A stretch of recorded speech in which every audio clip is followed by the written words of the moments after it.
talk about today. So let's talk about negligent security cases. And generally, that's where a business does not provide kind of a safe environment for customers or guests.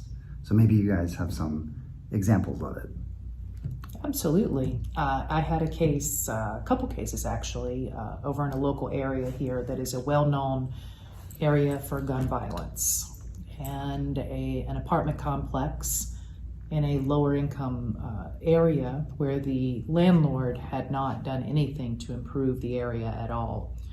The guard gate had been broken for over a year, even though they knew that there was violence. They had a security guard that was in the parking lot, but unfortunately he was asleep at the time that the person who came by and fired a gun came in. So we were able actually to recover in that situation. Thankfully, my client lived and was able to have his injuries and his wounds repaired.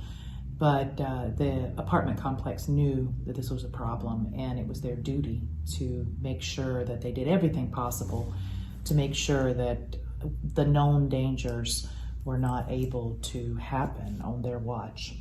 Yeah, that's a good example. What about you, Susan?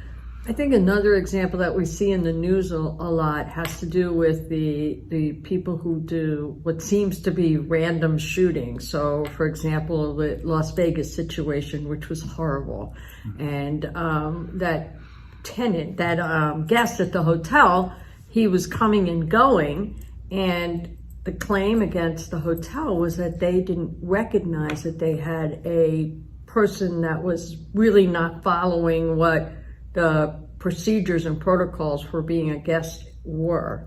The other thing is their own staff had failed to take notice of things that were really unusual. The fact that he hadn't left the room for days and that he was bringing in large amounts of luggage, which turned out to be the guns. And those are another type of negligent security. The fact is the hotel had security, it just wasn't being followed. Their own procedures were not being followed. And you see examples of this. You know, I think we've seen, sadly, lots of that at movie theaters and other public forums. And certainly in today's age, you know, that kind of security is really important to keep us all safe. Absolutely.